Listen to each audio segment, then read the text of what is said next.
Bienvenidas, bienvenidos todas aquellas personas que se han conectado esta tarde de martes a nuestro espacio de formación del Instituto de Derecho Migratorio y Protección Internacional del Colegio de Abogados de Rosario.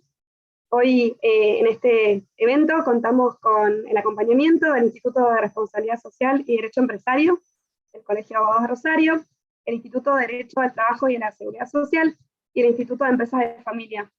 Es un gusto en el día de hoy recibir a Martín Arias Duval, quien es abogado y es exdirector nacional de Migraciones de Argentina por el periodo 2007-2015, socio y fundador de ABA Migraciones. Es una de las personas que más sabe en el país sobre el tema migratorio en general y relacionados, y me atrevería también a decir que a nivel regional y global. Realmente para nosotros es un privilegio poder contar con su aporte voluntario en este espacio. Estuvo también en la inauguración del Instituto de Derecho Migratorio en 2019, así que bueno, por segunda vez lo recibimos en el día de hoy para tratar un tema sobre empresas y derecho migratorio, asesoramiento a empresas en materia de derecho migratorio, un tema sobre el cual muchos colegas nos han consultado recientemente y desde hace algunos meses hemos estado intercambiando sobre algunos detalles al respecto y pensamos oportuno organizar un evento con una persona con la trayectoria como el doctor Duval para poder abordar más en detalle algunas cuestiones y también, bueno, hacer un intercambio un poquito más fructífero y extenso con otros institutos y también con personas de diferentes puntos del país, profesionales y demás. Así que bueno, sin más, Martín, es un gusto y un honor contar con tu presencia en esta tarde. Te cedo la palabra. Bienvenido. Bueno, muchas gracias, Paula. En primer lugar, gracias al Colegio de Abogados de Rosario y a los institutos que acompañan al Instituto de Derecho Migratorio y Derecho del Refugio. Para mí también es un honor el poder estar aquí, aunque sea a la distancia, por esta vía virtual a la que nos hemos acostumbrado a partir de la pandemia, que a veces nos separa, pero también nos junta, ¿no? Nos permite tener un intercambio un poco más fluido que a veces por razones de tiempo o por razones económicas es un poco difícil de sostenerlo presencialmente como sería ideal, ¿no? Hoy vamos a conversar sobre empresas y derecho migratorio. Es un tema que, digamos, no está muy desarrollado desde el punto de vista académico.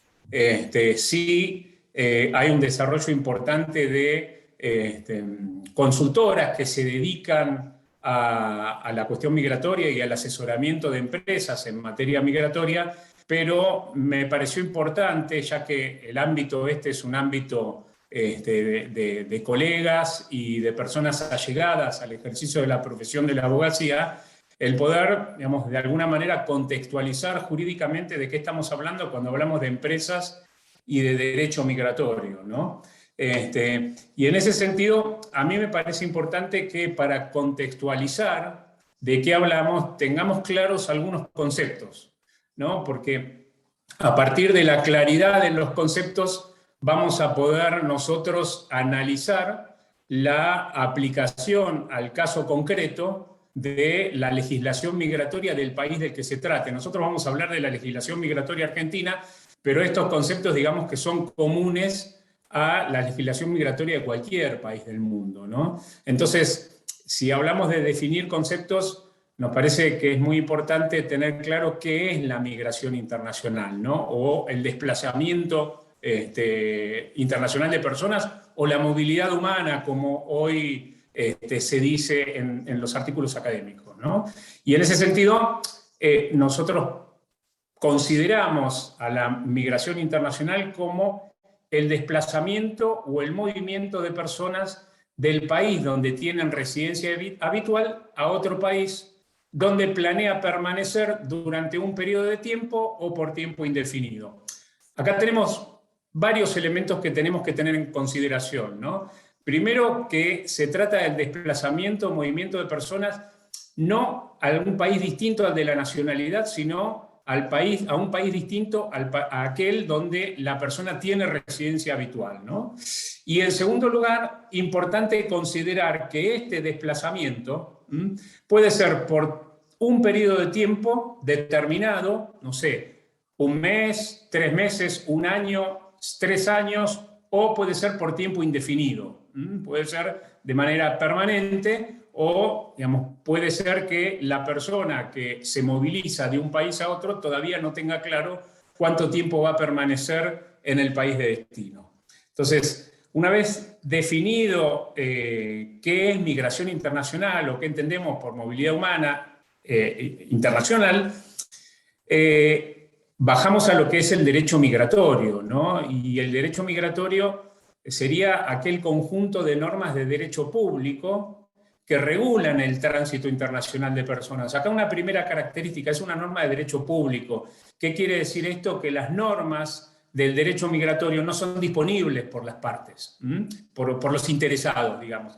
Es el Estado el que tiene la potestad de regular en el ejercicio de su soberanía el movimiento internacional de personas, y cada país va a establecer las condiciones y las modalidades en las que tanto el ingreso como la salida de personas al territorio sujeto a su soberanía se van a desarrollar, y qué requisitos se van a exigir para que los extranjeros, nosotros cuando solemos hablar en la universidad de migrantes no nos gusta usar el término extranjero porque da la idea de extraño, pero bueno, cuando estamos hablando de derecho migratorio y empresas, digamos que esta perspectiva por ahí que tomamos cuando hablamos de migrantes en el ámbito académico, podemos dejarla un poquito, no digo de lado, pero sí no darle tanto énfasis a esta cuestión, porque lo terminológico importa. Entonces, ¿cuáles son los requisitos para que los extranjeros puedan acceder a la residencia en el país de destino? Y no solo los requisitos para acceder a la residencia, sino también qué actividades va a poder desarrollar el extranjero en el país de destino. No siempre una autorización de residencia o un permiso de residencia va a habilitar a la persona interesada o beneficiaria de ese permiso de residencia a desarrollar cualquier actividad, ¿no? A veces los permisos de residencia van a estar acotados o van a estar limitados a la realización de determinadas actividades, y estas actividades están reguladas en la normativa interna de cada uno de los países, ¿no? Y además también el derecho migratorio, además de regular cómo se va a producir el ingreso y la salida, qué requisitos se van a exigir para el ingreso y la salida al territorio de los extranjeros, cómo puede acceder a la residencia, qué actividades puede desarrollar en el país de destino, también el derecho migratorio regula cuáles son las obligaciones que se asumen como consecuencia de esto. Y acá me parece un punto importante a tener en consideración, porque aquí hay obligaciones que asume tanto el extranjero, y cuando estamos hablando de empresas y de movilidad de recursos humanos vinculados a las empresas también asumen determinadas obligaciones para con el país de destino como consecuencia de este conjunto de normas de derecho público. Entonces me parece importante tener presente esto, ¿no? Y obviamente el conocimiento de la norma. Bajamos a otra definición para contextualizar de qué estamos hablando, que es la definición de migrante, ¿no? Y migrante es la persona que llega a un país o a una región diferente de su lugar de origen o de residencia habitual para establecerse en él temporal o definitivamente. Y acá, cuando hablamos de migrantes, nos vamos a enfocar en migrantes internacionales, porque también existen las migraciones internas, ¿no? De una región a otra. Acá vamos a hablar de migrantes internacionales, de un país a otro, ¿no? Entonces, aquí entran en juego normas de derecho del país de destino, entran en juego normas del país de origen, y muchas veces pueden entrar en juego normas de derecho internacional, convenios multilaterales o convenios bilaterales suscritos entre los países involucrados en el tránsito internacional o en el movimiento internacional de las personas. Yo lo que les pido es que si tienen el micrófono abierto y quieren hacer algún comentario o me quieren interrumpir, háganlo libremente, porque sería interesante poder tener un ida y vuelta, ¿no?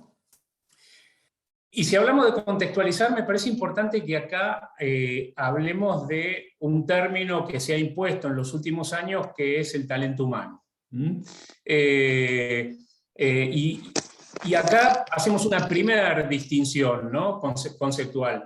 Mientras que el migrante son todos aquellos que se desplazan a otro país o región con el propósito de establecerse ahí, ya vimos que de manera temporal o de manera indefinida, por tiempo indeterminado, el término expatriado está referido más a las personas que salen de su país para trabajar en otro. El expatriado es migrante, pero para tener en claro de qué hablamos, vamos a hacer una primera diferenciación. El migrante, por un lado, y como una subcategoría de migrante, el término expatriado, ¿no? La persona que sale de un país para trabajar en otro. Sabemos que el migrante sale de su país para desarrollar cualquier otra actividad en el país de destino. Puede ser una actividad de turismo, puede ser para asistir a un curso de posgrado, puede ser con motivo de un tratamiento médico, pero el expatriado, si bien es migrante, específicamente es una persona que sale de su país para trabajar en el país de destino. Suelen ser utilizados estos términos como sinónimos, y nosotros hacemos la diferenciación porque los motivos del desplazamiento del migrante y el motivo del desplazamiento del expatriado en particular son distintos. Y esto tiene consecuencias jurídicas importantes que tenemos que considerar y tiene consecuencias procedimentales también, ¿no? Ya vamos a volver sobre esto. Me interesaba también marcar, y para diferenciar, digamos, lo que sería un migrante de un expatriado, una categoría de una subcategoría, cuáles son las principales causas de la migración, ¿no? Y entre las causas de la migración nosotros encontramos causas políticas. Hay muchas personas que migran de un país al otro por violencia política, por golpes de Estado en el país de residencia, por persecuciones originadas en razones de género, religión, raza, ideología, etc. Hay un montón de causas de naturaleza política que originan la decisión de una persona de trasladarse de un lugar a otro. Hay causas que son económicas, la pobreza, la hiperinflación, la falta de oportunidades para el desarrollo también son circunstancias económicas que influyen en la decisión de una persona de trasladarse de un lugar a otro. Causas culturales, lo que hablábamos hace un rato, la necesidad o el interés por realizar estudios en el extranjero. Causas sociales, que puede ser inseguridad o desempleo en el país de residencia del migrante, y una causa a la que no le prestamos la atención necesaria, pero creemos que en los próximos años va a ser la principal causa de la migración, que es el cambio climático y los desastres naturales ocasionados a partir del cambio climático. Para tener una idea, los principales datos sobre la migración a nivel mundial, o sea, ¿de qué estamos hablando, ¿no?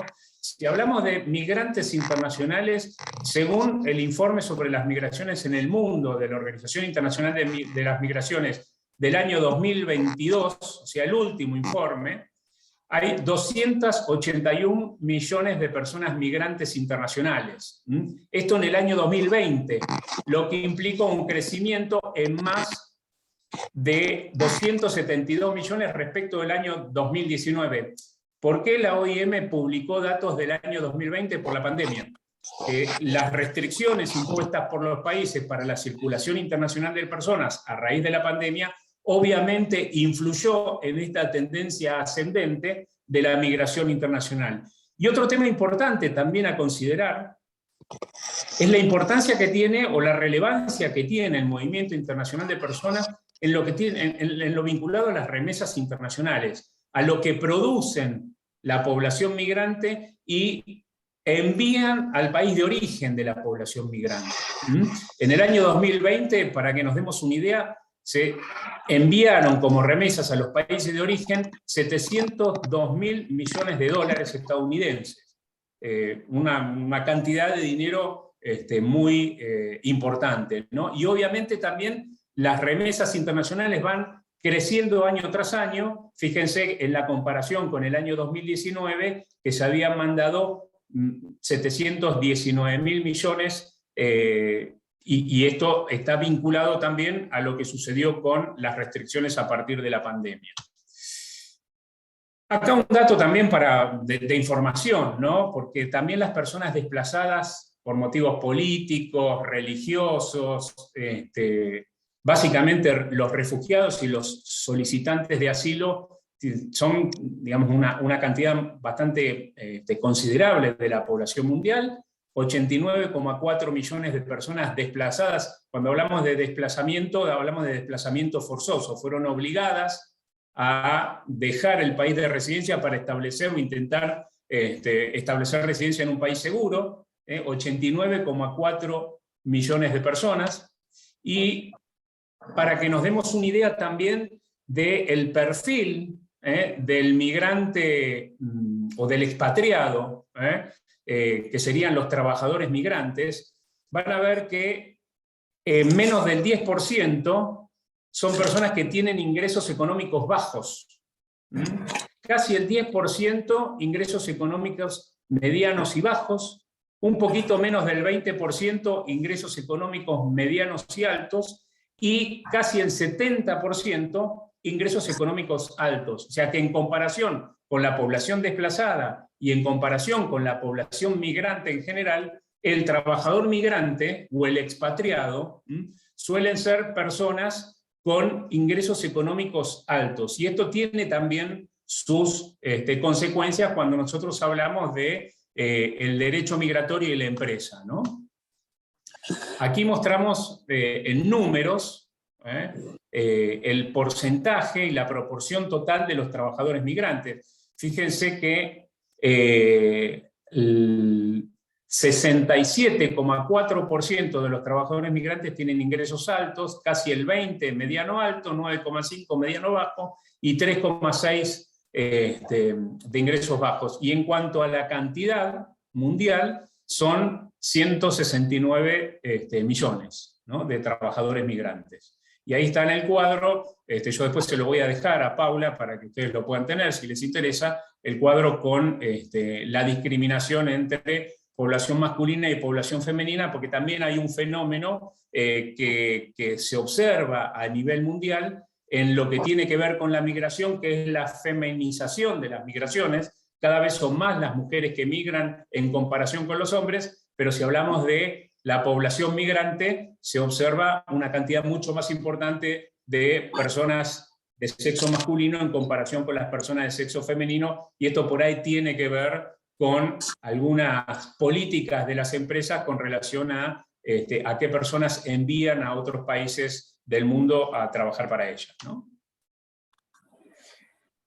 Y si hablamos de derecho migratorio y empresa, tenemos que tener claro qué consideramos como empresa, o qué entendemos como empresa, ¿no? Y la empresa puede ser unipersonal, o puede ser una persona jurídica de existencia ideal, una sociedad, ¿no? Pero básicamente toda empresa es un ente que organiza factores de producción, ¿no? ¿Y cuáles son los factores de producción? El capital y el trabajo.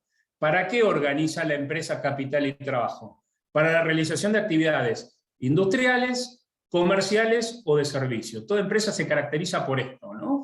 Y el fin inmediato de la empresa, obviamente, es, en casi todos los casos, la generación de beneficios o de lucro para los propietarios de la empresa, ¿no? La empresa puede tener un fin inmediato, que es la prestación de determinada actividad industrial, comercial o de servicio, pero en definitiva el fin inmediato es que la empresa obtenga un beneficio o obtenga un lucro para sus propietarios, en el caso de una sociedad anónima, para los accionistas, ¿no? Y los bienes fundamentales de toda empresa, como veíamos, los factores de producción, son el capital, compuesto por los recursos económicos, los bienes y las finanzas, y el talento humano, los recursos humanos. Entonces, cuando nosotros hablamos de expatriados, cuando hablamos de migrantes laborales, nos referimos al talento humano, nos referimos a las personas que, atendiendo a las necesidades o a los requerimientos de una empresa, son trasladados a un país distinto al de su origen o de residencia habitual.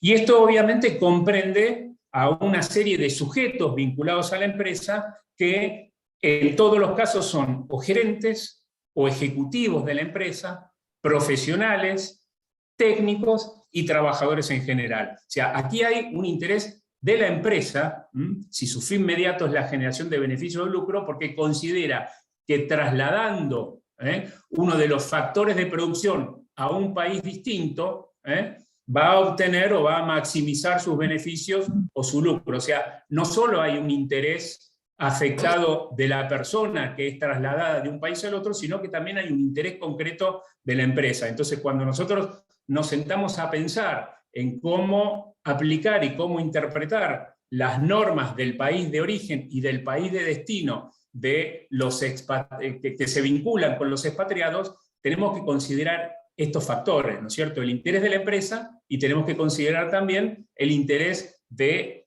el expatriado, propiamente dicho, porque para la empresa el expatriado tiene un valor, y el valor que tiene es este valor de ser un factor de producción importante que hoy en día ya no se lo cosifica como se lo cosificaba antes, y hoy en día se habla de talento humano, ¿no? Se le da mucho más relevancia al recurso humano dentro de la empresa. Y en ocasiones también todo este proceso involucra no solo a los gerentes, a los trabajadores en general, a los profesionales, sino que también en ocasiones involucra al grupo familiar directo.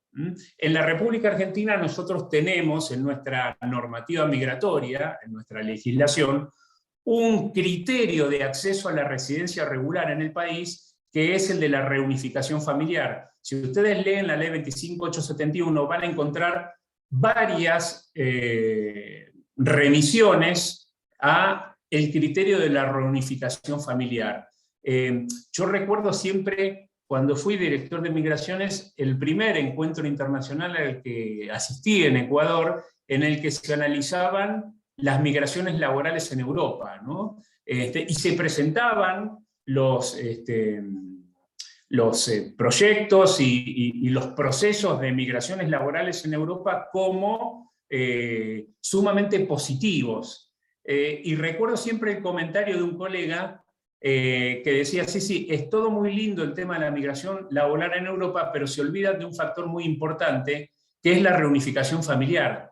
En muchos programas de migraciones laborales, los estados olvidan un factor muy importante para el bienestar del expatriado, que es la posibilidad de que el expatriado pueda trasladar su lugar de residencia junto con su grupo familiar, que conserve el vínculo con su grupo familiar directo, y a esta cuestión las empresas hoy en día le están dando una importancia capital, ¿no es cierto? No solo se ocupan del bienestar del expatriado, del talento humano que conforma uno de los bienes de la empresa, sino que también cada vez son más las empresas que se ocupan del grupo familiar directo del expatriado. ¿Y por qué? Porque el expatriado tiene un valor muy importante para la empresa. Y el traslado de una persona de un país a otro suele tener un impacto muy fuerte tanto en la vida del expatriado como en la empresa, porque la empresa tiene una expectativa. Si lo hablamos en términos un poco más cotidianos, la empresa está poniendo muchos porotos ahí, ¿no es cierto?, en el expatriado. Entonces hay que cuidarlo al expatriado, hay que acompañarlo al expatriado. ¿Para qué? Para que rinda de la mejor manera posible, para que la empresa cumpla con sus objetivos inmediatos y con sus objetivos mediatos. Entonces, si esto es así, el proceso migratorio de un expatriado y el proceso migratorio del grupo familiar requiere de muchísimo cuidado, porque compromete tanto a las personas y a veces a las familias de las personas involucradas, como a las finanzas y a la economía de la empresa, en términos de rentabilidad, según el rendimiento del expatriado, y también en términos de inversión que las empresas hacen para todo el proceso migratorio, ¿no es cierto? Desde el pago de las tasas migratorias, como los asesoramientos adecuados, como las mudanzas, como la búsqueda de colegios para los hijos de los expatriados y un montón de otras cuestiones que obviamente van a repercutir en la economía de la empresa. La empresa hace una inversión y es una inversión bastante importante, ¿no? Entonces, la gestión adecuada y oportuna de la migración de los expatriados evita consecuencias que pueden ser graves. Y cuando hablamos de consecuencias graves, hablamos de consecuencias graves tanto para el expatriado como para la empresa.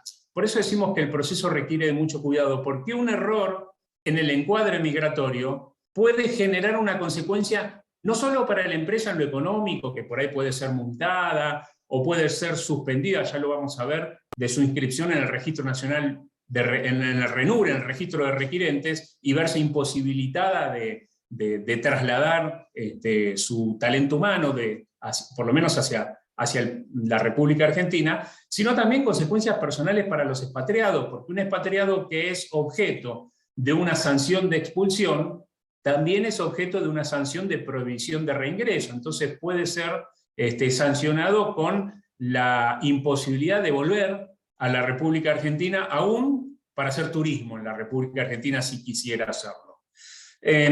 Así que me parece importante esto, ¿no? El tener en consideración no solo la afectación a las finanzas y a la economía de la empresa, no solo la afectación personal para el expatriado y para su grupo familiar, sino también las consecuencias que puede tener tanto el expatriado como la empresa, en términos económicos o en términos de sanciones que le limiten al expatriado por ahí el uso de su libertad de trasladarse de un lugar a otro. Y otro tema que me parece importante tener en cuenta es que la normativa migratoria, y esto ocurre en todos los países del mundo, o en casi todos los países del mundo, la normativa migratoria y la práctica de las autoridades encargadas de su cumplimiento, en nuestro caso la ley 25871, su decreto reglamentario y la práctica de las autoridades consulares y de la Dirección Nacional de Migraciones, que es el organismo de aplicación de la ley de la política migratoria argentina, no trata del mismo modo a la migración en general y a la migración laboral en particular. Lo trata de modo distinto, por más que la migración laboral sea una categoría de la migración en general. Y esto lo tenemos que tener en consideración por lo que hablábamos hace un rato, porque las causas de la migración y las características de la población migrante en un caso y en otro son diferentes entre sí.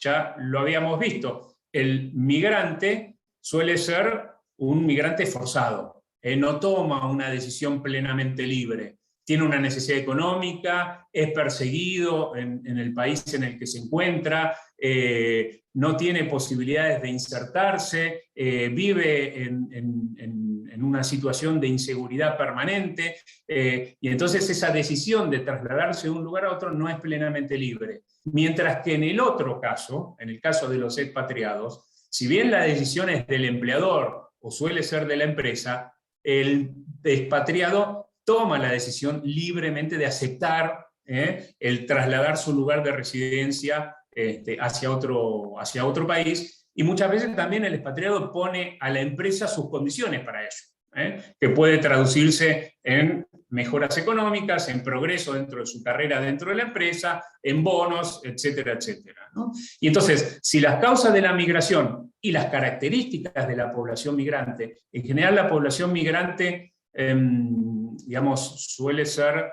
población con ciertas necesidades insatisfechas, tanto en lo económico como en lo político como en lo social, los expatriados generalmente no tienen intereses insatisfechos, al contrario.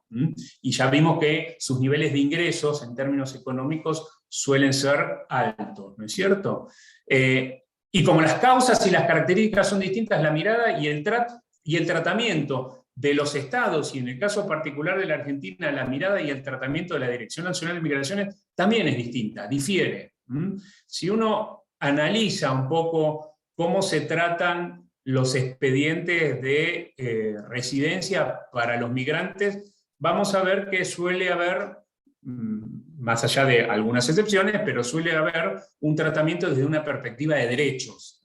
La ley 25871 habla del derecho humano a migrar, y es una ley bastante progresista y que en términos de derechos muy amplia, ¿no es cierto?, que reconoce una cantidad muy importante de derechos para los migrantes. Pero cuando se trata de migrantes laborales o cuando se trata de expatriados, si uno ve tanto la normativa de la 25871 y del decreto reglamentario como las prácticas institucionales de la Dirección Nacional de Migraciones, va a ver que además de la perspectiva de derechos, que no digo que no exista, pero prevalece una perspectiva económico-política, ¿no? La necesidad o no, desde el punto de vista económico, de facilitar el acceso a una residencia a un extranjero que viene a trabajar a la República Argentina. Y esto va a estar alineado con decisiones de naturaleza económica y decisiones de naturaleza política que toma la autoridad de turno, ¿no es cierto? Y en este caso, el Poder Ejecutivo Nacional, ¿no?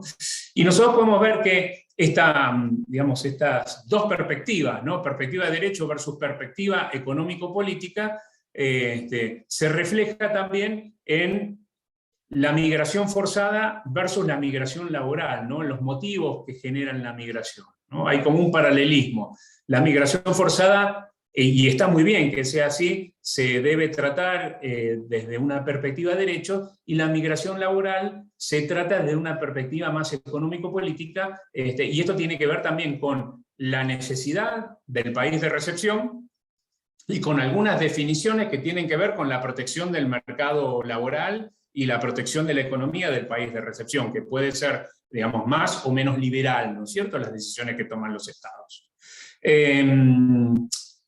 Esto como para contextualizar, ¿no? ¿Y cuáles son las características de la migración de expatriados, ¿no?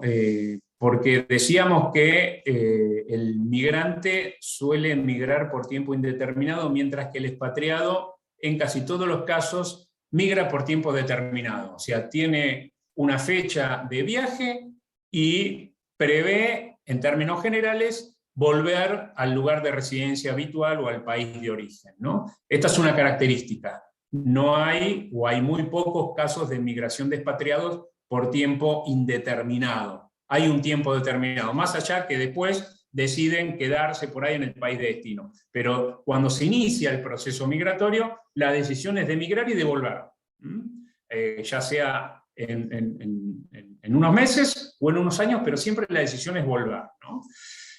Otra característica que ya la reiteramos es el nivel socioeconómico del expatriado, es mayormente alto o medio alto. Cuando hablamos de nivel socioeconómico, hablamos de nivel económico y hablamos también de nivel de formación o de capacitación laboral también, ¿no? Suele ser alto o medio alto.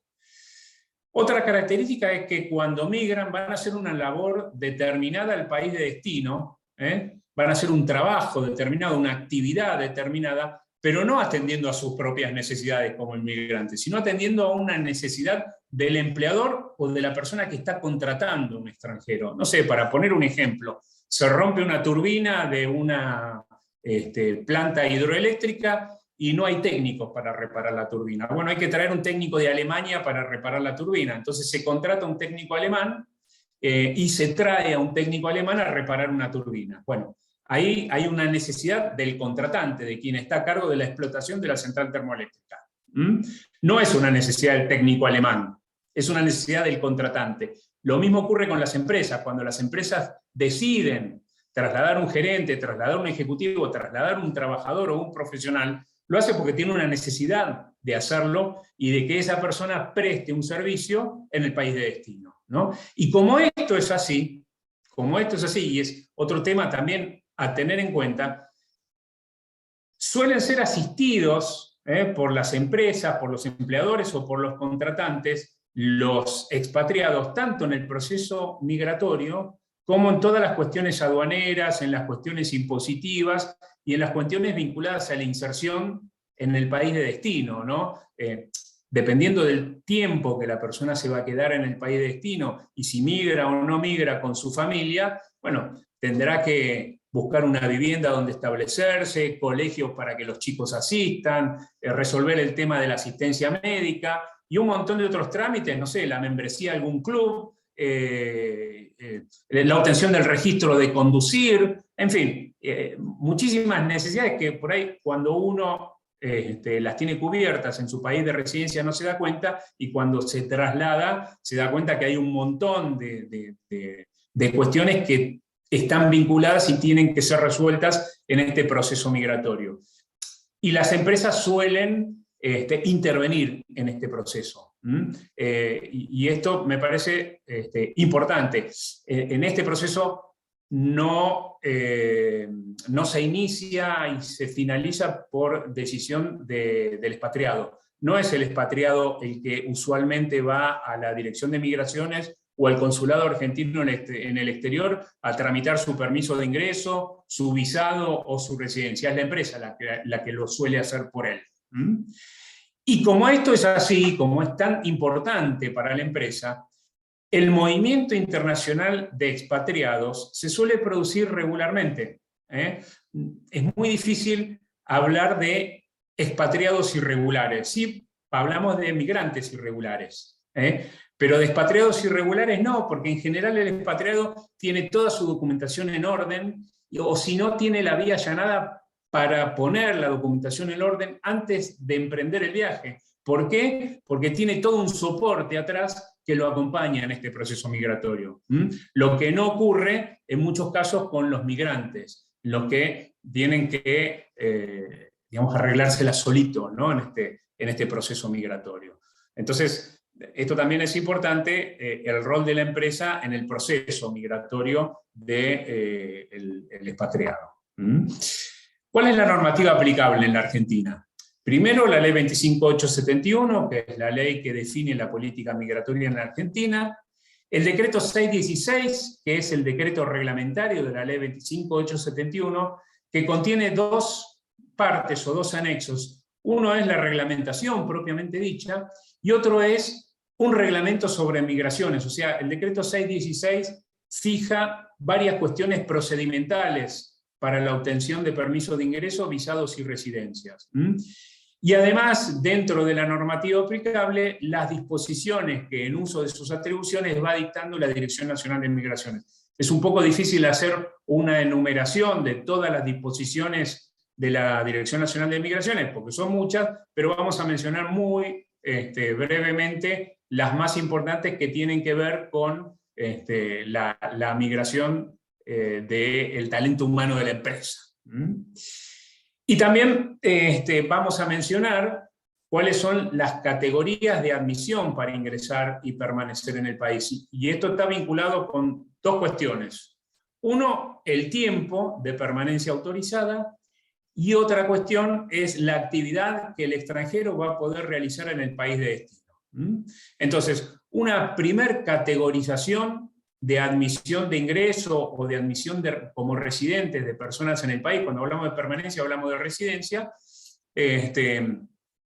sería la clasificación entre residente transitorio, residente temporario y residente permanente. El residente transitorio se caracteriza por un breve plazo de permanencia autorizada en el país de destino. Generalmente son plazos de 3 meses, que pueden ser prorrogables, pero en general son plazos inferiores al año. Esto, digamos, durante el plazo autorizado, el residente transitorio puede desarrollar las actividades para las cuales solicitó su admisión en territorio argentino, pero no va a obtener, porque la ley no lo permite, el documento nacional de identidad. Y esto también tiene una consecuencia, porque si uno no tiene documento nacional de identidad es muy difícil abrir una cuenta bancaria en la República Argentina, sacar una línea de teléfono celular a su nombre. Les comento lo que uno ve que cotidianamente les pasa a los expatriados de las empresas por periodos muy cortos de tiempo, ¿no? Y las dificultades con las que se enfrentan cuando no tienen un documento nacional de identidad, ¿no? La otra categoría de admisión es la de residente temporario. Esto ya es por un periodo de tiempo superior al año, y la ley permite que el máximo de tiempo de permanencia sea el de 3 años. La Dirección Nacional de Migraciones no necesariamente le va a otorgar de movida o de inicio 3 años de residencia, sino que en función de las disposiciones que vaya dictando, va a definir la cantidad de tiempo en la que va a autorizar la residencia temporaria de la persona, pero acá hay una primera diferencia, que son residencias por plazo superior al año y residencias que generan el derecho del expatriado a obtener el documento nacional de identidad. Algo bastante importante, nosotros tenemos una cultura del DNI que por ahí no tienen otros países del mundo. Hay países que ni siquiera tienen sistemas de identificación de los nacionales. Australia es uno de ellos. Australia no tiene documentos de identidad para sus nacionales y únicamente identifica a sus nacionales cuando los nacionales van a viajar al exterior y necesitan un pasaporte. Pero nosotros tenemos una cultura del DNI. Para todo necesitamos el DNI. Entonces, el residente temporario tiene, digamos, una cuestión más allanada, que es que tiene documento nacional de identidad, ¿no? Y cuando hablamos del transitorio y del residente temporario, involucramos no solamente al expatriado, sino también a la familia del expatriado, ¿no? Porque tenemos que pensar también en las consecuencias que esto tiene en la vida de la pareja y en la vida de los hijos del expatriado, ¿no? Y por otro lado, la otra categoría de residencia que nosotros tenemos receptada en nuestra legislación es la de residencia permanente. La residencia permanente ya es una residencia por plazo indefinido, la palabra misma da una idea, permanente, y mientras el extranjero cumpla con los requisitos que la legislación migratoria argentina prevé, no pierde esa residencia permanente y va a obtener el derecho a residir en territorio argentino y a desarrollar cualquier tipo de actividad. Una vez que ya se es residente permanente, uno puede desarrollar cualquier tipo de actividad, siempre y cuando no se ausente del territorio argentino por más de 2 años. La ley presume que si la persona se ausenta del territorio argentino por más de 2 años, ya no reside en la Argentina y tiene voluntad de residir en un tercer estado, entonces esa residencia permanente se cancela. Del mismo modo que no es el caso de los expatriados en general, pero del mismo modo que si el extranjero comete un delito en la República Argentina, bueno, esa residencia, y es condenado, esa residencia permanente puede ser cancelada y perdida, ¿no? Y la ley también prevé una categoría que es una categoría precaria, como lo indica la propia norma, que es la autorización de residencia en la República Argentina mientras el trámite correspondiente ante la Dirección Nacional de Migraciones está en curso, se está formalizando.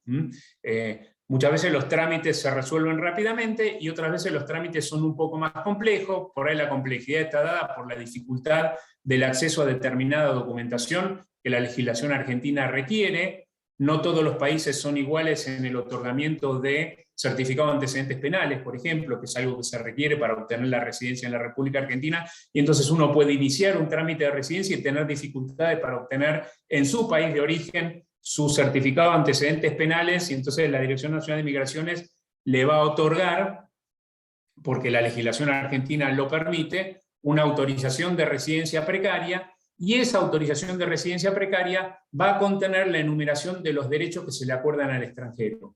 En general, los certificados de residencia precaria contienen la enumeración del derecho de entrar, salir y permanecer libremente en territorio argentino, y si se trata de un trámite de residencia en curso como trabajador migrante, por ejemplo, ese certificado de residencia precaria lo va a habilitar a trabajar, del mismo modo que si se trata de un estudiante, lo va a habilitar a cursar estudios en la República Argentina, ¿no? Y acá me parece importante también tener presente esto, ¿no? Uno no migra porque sí, sino que hay motivos. Uno tiene que invocar un motivo para migrar, para establecer residencia en el país de destino, y tiene que acreditar qué es lo que viene a hacer al país de destino. Salvo para los nacionales del Mercosur, la legislación argentina prevé que el extranjero tiene que acreditar la actividad que viene a realizar al país. ¿Y por qué para los nacionales del Mercosur esto no rige? Porque hay un convenio, un tratado internacional que rige en el ámbito del Mercosur, que es el Acuerdo de Residencia para Nacionales del Mercosur, que permite que cualquier nacional del Mercosur pueda establecer residencia en el territorio de otro Estado por el simple hecho de ser nacional de un país del Mercosur. Y cuando hablamos de Mercosur, hablamos hoy en día de toda Sudamérica. No solo los nacionales de los países que son miembros plenos del Mercosur, sino también los nacionales de los países que son asociados al Mercosur. Hoy están todos los países de Sudamérica como integrantes plenos o asociados del Mercosur, incluido Guyana y Surinam, países de los que poco conocemos y que tenemos una migración ínfima, pero están alcanzados por el Acuerdo de Residencia para Nacionales del Mercosur. Como están alcanzados por un acuerdo particular, un acuerdo internacional particular, no tienen necesidad de acreditar la actividad que viene a realizar en la Argentina. Sí tienen la obligación de acreditar que se trata de gente de bien, que no tiene antecedentes penales, obviamente, y de acreditar su identidad, pero en el resto de los casos, para el resto de las nacionalidades, siempre el migrante o el expatriado tiene que acreditar qué viene a hacer en la República Argentina. Y esto es importante también, en tener claro qué viene a hacer y cómo encuadrar migratoriamente dentro de la Ley 25.871 el criterio de residencia de la persona. ¿Por qué? Porque la ley también prevé que si el migrante desnaturaliza los motivos por los cuales obtuvo la residencia, esa residencia puede ser cancelada y las consecuencias de la cancelación de residencia pueden ser graves, tanto para el expatriado como para la empresa. Ahí veo que alguien levantó la mano. No sé si quiere intervenir. Eduardo Romero Díaz. Sí, hola Martín, buenas tardes también a todos. Solo hay una consulta, yo te estoy siguiendo desde Perú esto, por eso quería hacer la pregunta. Mencionas que, por ejemplo, Mercosur lo están aplicando a todos los países de la región, pero quería ver un poco cómo aplica esto con Venezuela, ¿no? Ya que en Perú, digamos, no se da esto, pero quizás lo que tú mencionas sí aplica para ellos. O sea, quisiera tener solo un poco claridad sobre ese tema. Gracias. Bien. Bueno, entonces hacemos un paréntesis y contesto tu inquietud. En el caso de la República Argentina, no hay sanciones de naturaleza política que involucre a los ciudadanos venezolanos. Entonces, los ciudadanos venezolanos tienen para la legislación argentina los mismos derechos y las mismas obligaciones que tienen cualquiera de los nacionales del Mercosur. No hay ningún tipo de sanción. Sí hay algunas sanciones, por ejemplo, Brasil. En Brasil, para Brasil está suspendido el acuerdo de residencia para nacionales del Mercosur respecto de los venezolanos. Es una sanción política de la República Federativa de Brasil hacia Venezuela que involucra a los nacionales de Venezuela. El caso de la migración venezolana, obviamente en los últimos años se trata de una migración forzada, una migración masiva y forzada, porque los venezolanos que llegan a la República Argentina no suelen ser expatriados. Hay expatriados, obviamente, porque hay varias empresas que emplean a venezolanos, no solo en Venezuela, sino en Estados Unidos o en otros países del mundo que tienen ejecutivos de nacionalidad venezolana y que obviamente cuando la empresa los decide trasladar de un lugar a otro pasan a ser expatriados, pero el grueso de la población migrante venezolana encuadran dentro de la categoría de migrantes, ¿no? Y en este caso de migrantes forzados. No en todos los casos hay trámites de refugio, pero sí hay algunas disposiciones que también fueron decisiones de naturaleza política, en el caso de la República Argentina, de eximir a la población venezolana de presentar determinada documentación, por la imposibilidad que tienen los desplazados venezolanos de acceder a esa documentación. Supongamos un referente del partido político de la oposición en Venezuela, que es perseguido políticamente en Venezuela y decide emigrar a la Argentina. Digamos, sería un poco complejo que la República Argentina lo obligase a presentarse en el consulado venezolano, donde van a haber autoridades del gobierno de turno de Venezuela a renovar su cédula de identidad, por ejemplo. Entonces, la Dirección Nacional de Migraciones ha emitido algunas disposiciones en las que yo, la verdad que ahora no tengo presente cuáles están vigentes y cuáles no, pero sí se les ha permitido ingresar y radicarse con una cédula de identidad vencida, por la imposibilidad o la dificultad de obtener un certificado de antecedentes penales. Esto también ha regido en materia de migración venezolana. Hay algunos programas particulares para la migración venezolana, para la población venezolana desplazada en este caso, que tienen que ver con la situación particular que se vive en Venezuela. Y no todos los países del Mercosur han tenido la misma definición que ha tenido Brasil o que ha tenido Argentina, por ejemplo. No sé si con eso respondo tu pregunta y si les parece seguimos si no hay alguna otra pregunta. Sí, gracias Martín, al menos por mi lado ya me queda claro. Muchas gracias. No, gracias a vos. En Venezuela sucede mucho también con el tema de personal de Fuerzas Armadas. He tenido un par de de comentarios al respecto y la retención indebida de la documental o la imposibilidad de gestionar las renovaciones. Entonces, Exacto, exacto. Por ese motivo, digamos, la Argentina en su momento flexibilizó el acceso a la residencia. Y esto tiene que ver con las características de esa migración. Un poco me sirve para retomar lo que veníamos hablando, ¿no? La diferencia entre la población migrante y los expatriados, entre el migrante y el expatriado.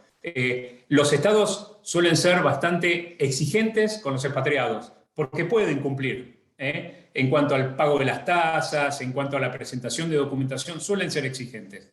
Con los migrantes, cuando se trata de migraciones forzadas, como en el caso de Venezuela, esas exigencias se reducen, ¿no? En todo sentido, documentalmente o hasta arancelariamente. De hecho, no es la misma tasa la que se le cobra, y a veces se lo exime de tasa también al migrante venezolano y no a la empresa que está trayendo un alto gerente para asumir la conducción de un banco en la República Argentina como CEO, ¿no? O de una petrolera o de una empresa minera. No sé si me explico con esto, si soy claro con esto.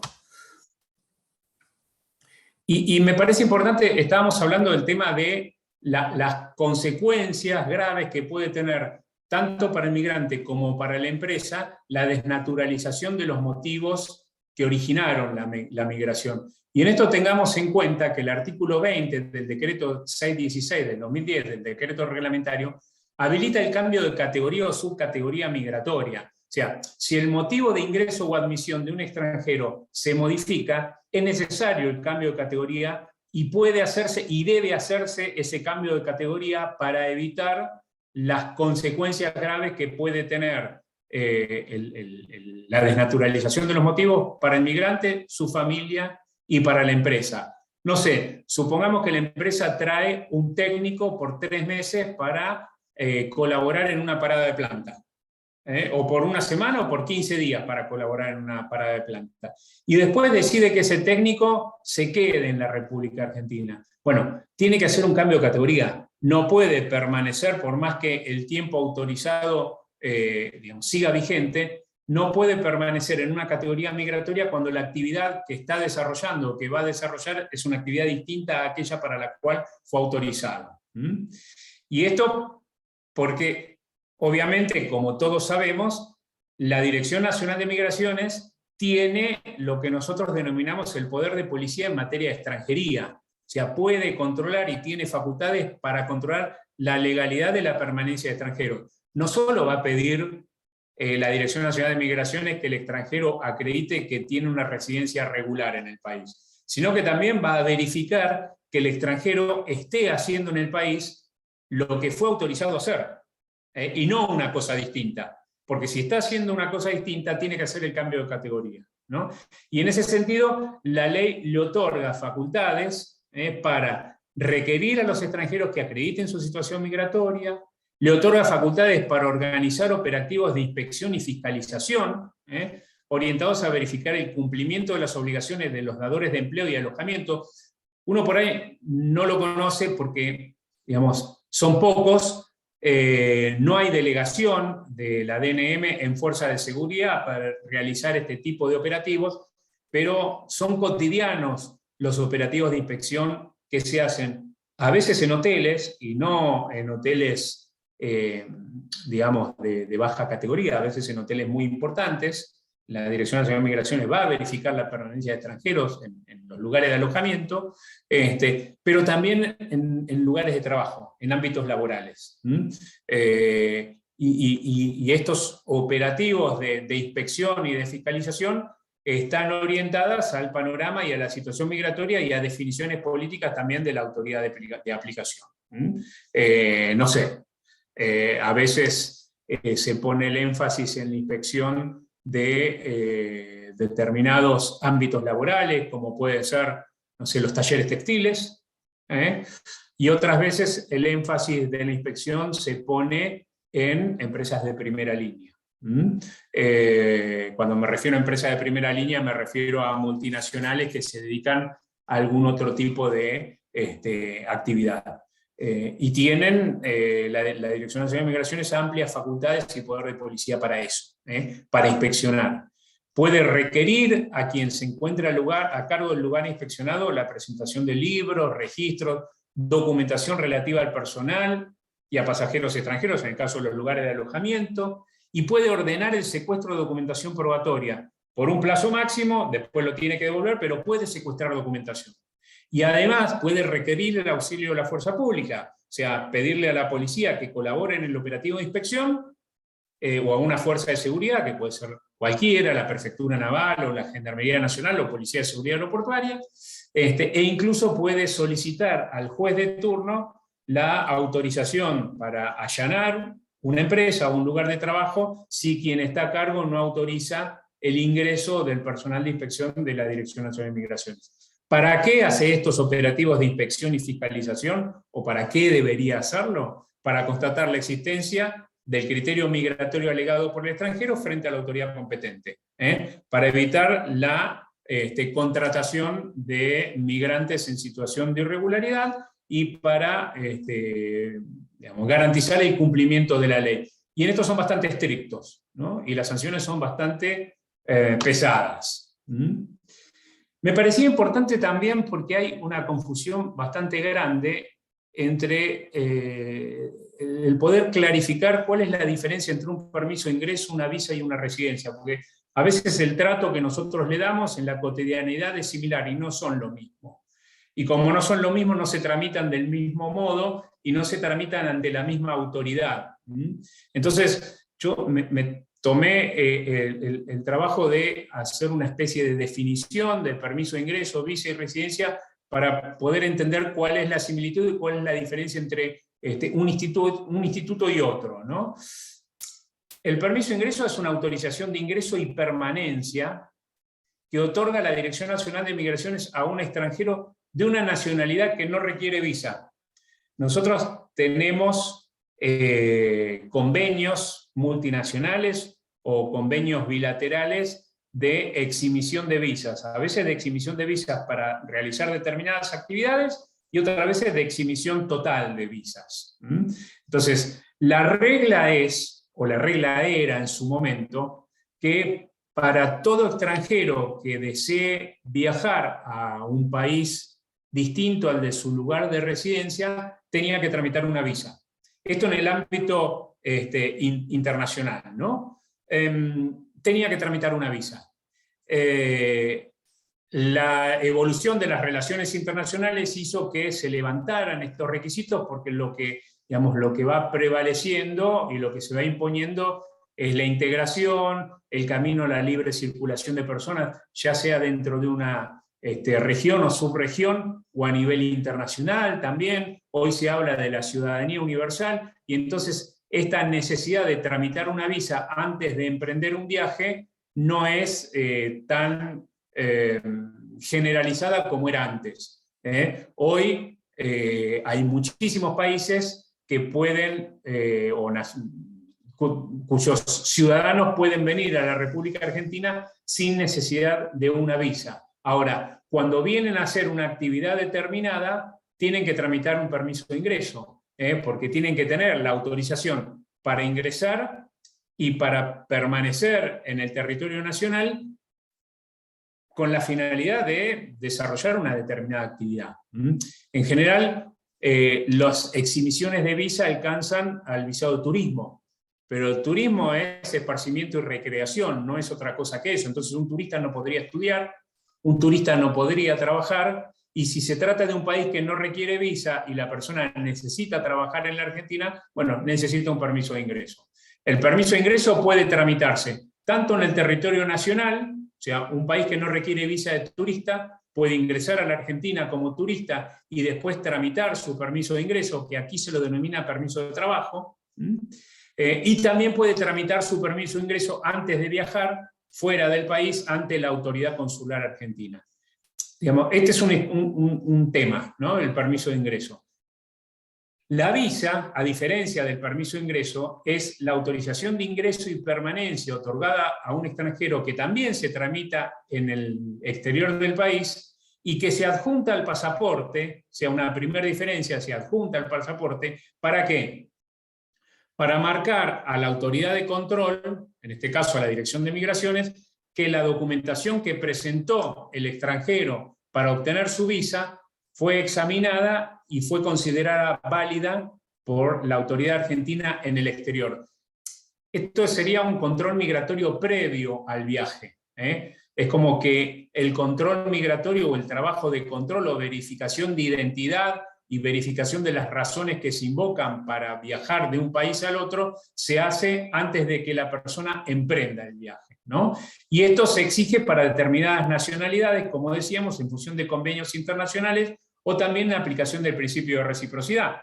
Si un país le pide visa a los argentinos para poder viajar al territorio del que se trate, bueno, por aplicación del principio de reciprocidad, Argentina podría perfectamente exigirle visa a los nacionales de ese país, ¿no? En general, más allá de la existencia de algunos tratados bilaterales, en general, todo lo que es Asia, todo lo que sería Europa del Este, y casi todo África son países que requieren visa para viajar a la República Argentina. O sea, hay un control migratorio antes de que la persona emprenda el viaje. Y finalmente la residencia, que es la autorización para establecerse en el país de destino, ya habíamos visto, de manera transitoria, de manera temporaria o de manera permanente. Se está haciendo un poco tarde, pero a ver... Ningún problema por acá, Martín, digamos, con el tiempo, en absoluto. Como siempre mencionamos, las charlas quedan grabadas y eventualmente se suben a YouTube si los expositores están de acuerdo, y siempre consideramos que es más rico abordar todo lo que se pueda. No sé qué piensan las personas que están aquí conectadas, pero de mi parte ningún inconveniente en que puedas dar un cierre sin apuro. Bien, entonces igual vamos a avanzar un poquito más. Habíamos visto las categorías de residencia, permanente, temporaria y transitorio, están vinculadas a la cantidad de tiempo que la persona se va a quedar en el territorio del país de destino, en el territorio argentino, y cada categoría de residencia tiene subcategorías, y hay subcategorías transitorias, hay subcategorías temporarias. Para la permanente no hay subcategoría porque el residente permanente puede desarrollar cualquier actividad lícita, obviamente, ¿no? Pero para las categorías temporaria y transitoria hay subcategorías. ¿Qué subcategorías prevé nuestra legislación? Turistas, el que viene a hacer una actividad recreativa o de esparcimiento a la Argentina. Pasajeros en tránsito son las personas que ingresan al territorio nacional no con la finalidad de establecerse temporariamente o transitoriamente en la Argentina, sino porque están en tránsito hacia otro país. No sé, el vuelo en conexión sale dentro de 3 días y entonces tiene que ingresar al territorio argentino y quedarse en territorio argentino durante 3 días esperando el vuelo en conexión. Entonces es un pasajero que está en tránsito, entra, queda unos pocos días y se va del país, no tiene propósito de establecer residencia en la Argentina. Los tripulantes del transporte internacional, ustedes saben que los tripulantes de las aeronaves suelen tener regulados los tiempos en los cuales pueden prestar servicio y después hay que cambiar a la tripulación. Bueno, los tripulantes de transporte internacional cuando desembarcan también tienen una admisión como residentes transitorios.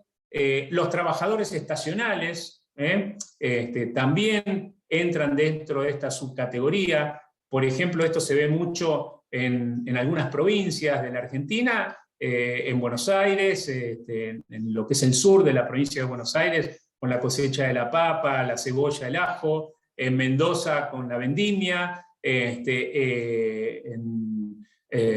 La Rioja con la cosecha del olivo, y en fin, con muchas actividades que son estacionales, que se producen durante determinada cantidad de tiempo, que hay una población migrante importante que se va trasladando de un lugar a otro para desarrollar una actividad por corto tiempo, ¿no? Y estos sí tienen una autorización para trabajar. Los académicos también, los académicos pueden solicitar su residencia para dar un curso, para dar un seminario, o para incorporarse a una universidad, por ejemplo, como profesor regular. Entonces el tiempo de permanencia del académico no va a ser lo mismo si viene a dar un seminario o si viene a incorporarse como profesor regular de una universidad. Lo mismo ocurre con el tema de el tratamiento médico. El tratamiento médico puede ser corto, puede ser largo. La legislación migratoria argentina prevé también la posibilidad de la subcategoría transitoria y la subcategoría temporaria para el tratamiento médico. Y hay otra categoría que es especiales, que son todas aquellas subcategorías que no están previstas en la legislación migratoria, pero que la Dirección Nacional de Migraciones puede admitir en resoluciones generales, o sea, no resoluciones particulares para un caso en particular, sino en una resolución de alcance general. Las más importantes son la disposición 1170 del 2010, que permite la residencia transitoria hasta un mes, prorrogable por otro mes, para realizar tareas remuneradas o no en el campo científico, profesional, técnico, religioso o artístico. No sé, el grupo de rock que viene a hacer una presentación en la Argentina, o el técnico que viene a arreglar la turbina de la central hidroeléctrica, el técnico alemán que viene a arreglar la turbina. A lo mejor trabaja una semana, 15 días, arregla la turbina y se va a trabajar a otro país o se vuelve a su país de origen. Entonces, la disposición, como la legislación migratoria argentina no preveía un criterio de residencia para estos casos, no prevé un criterio de residencia para estos casos, la Dirección Nacional de Migraciones tiene la facultad de dictar resoluciones de alcance general para resolver las cuestiones que no resuelve la ley.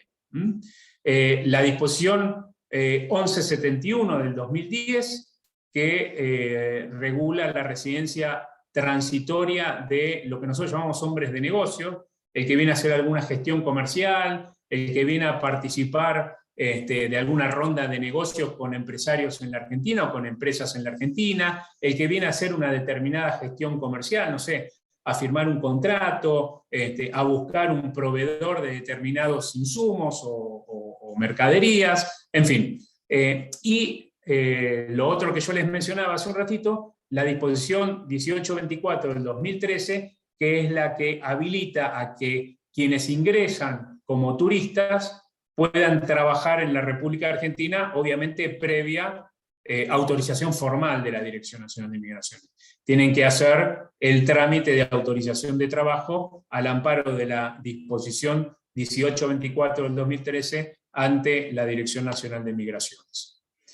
De las subcategorías, en el caso de las residencias temporarias, la legislación prevé la del trabajador migrante, que obviamente todos conocemos que es un trabajador migrante, y acá hago un paréntesis y menciono que hay digamos, una deficiencia que tiene la legislación migratoria argentina, que no prevé y no contempla el caso del trabajador por cuenta propia, del autónomo, no lo prevé. El trabajador, para acceder a la residencia temporaria como trabajador migrante, es necesario un contrato de trabajo o acreditar una relación de dependencia con el requirente, con la empresa o con la persona que está solicitando el ingreso o la admisión de ese trabajador migrante en la República Argentina. Pero es una categoría que prevé la ley. El rentista, el que viene a vivir a la República Argentina y percibe una renta del exterior, el pensionado, del mismo modo, el inversionista, la ley lo prevé, que el que viene a hacer una inversión a la República Argentina, que pueda acceder a una residencia temporaria, pero la verdad que también acá hay otra deficiencia, que es tan confuso y engorroso el trámite para obtener una residencia como inversionista, que lamentablemente nosotros desalentamos la residencia de los inversionistas y los echamos, no les facilitamos el acceso a la residencia. Hay intervención de distintos ministerios y previo al otorgamiento de la residencia temporaria, y las reglas no son demasiado claras respecto de cuándo sí y cuándo no una persona puede acceder a una residencia como inversionista. No ocurre lo mismo, y está regulado el caso de las residencias para los científicos y personal especializado. El técnico de la turbina, que ya es un técnico pero que viene a establecerse, viene a reparar las turbinas que se vayan rompiendo, no viene a reparar una turbina y se va, sino que viene a establecerse. Deportistas y artistas, el jugador de fútbol que viene de otro país a jugar en la República Argentina, a integrarse a Boca, a River o a Rosario Central, o al que sea, no quiero ofender a nadie. los religiosos de cultos reconocidos oficialmente, pacientes bajo tratamientos médicos prolongados, académicos, estudiantes, y acá también la legislación le habilita a la Dirección Nacional de Migraciones a establecer criterios no previstos en la ley con alcance general. Y en ese sentido me pareció importante marcar 3 disposiciones que son de este año, la disposición 940 y la disposición 941 del año 2022, que permite la regularización migratoria de los nacionales de la Comunidad del Caribe, República Dominicana y Cuba. Es como los países van dictando siempre y periódicamente como amnistías. La legislación no permite el acceso a la regularidad migratoria, pero periódicamente, cada tanto tiempo, los países dictan como especie de amnistía y facilitan el acceso a la regularidad migratoria a aquellos que no pueden completar su documentación en término, ¿no? Y acá tenemos estas 2 disposiciones. Hubo en otro momento, yo no recuerdo si fue el año pasado o el anterior, y cuando yo estuve a cargo de la Dirección Nacional de Migraciones también se dictaron disposiciones que alcanzaban a la población senegalesa. Hay una migración senegalesa bastante importante y cada vez más visible en la República Argentina, y también hubo disposiciones generales que facilitaron el acceso a residencias en senegaleses. Acá hay otra disposición también bastante innovadora, que es la 758 del 22, que la 940 es de senegaleses, Martín. ¿Cómo? Que la 940 es de senegaleses actual. Ah, ok, bien. La de nómades digitales, que no todos los países la dictaron, hay varios países que la han dictado a raíz de la pandemia y del trabajo remoto. Digamos, cada vez se hizo más común que las personas puedan trasladarse y seguir trabajando y generando ingresos independientemente del lugar donde la persona tiene establecida su residencia. Entonces esta disposición vino a contemplar la situación de los nómades digitales. Por ejemplo, hoy una persona que trabaja, no sé, para una empresa inglesa de modo remoto y decide pasar un tiempo en la República Argentina para hacer turismo y trabajar en la República Argentina, puede acceder a una residencia como nómade digital al amparo de la disposición 758, ¿no? Y también prevé las subcategorías de asilados y refugiados, los que acceden por razones humanitarias. Acá recuerdo, para darles un ejemplo, por razones humanitarias a la población venezolana se le ha otorgado muchas residencias por razones humanitarias, ¿no? Y también cuando fue el terremoto de Haití, hubo residencias por razones humanitarias a población haitiana, ¿no? Y el criterio de la nacionalidad, que alcanza a los países del Mercosur y estados asociados.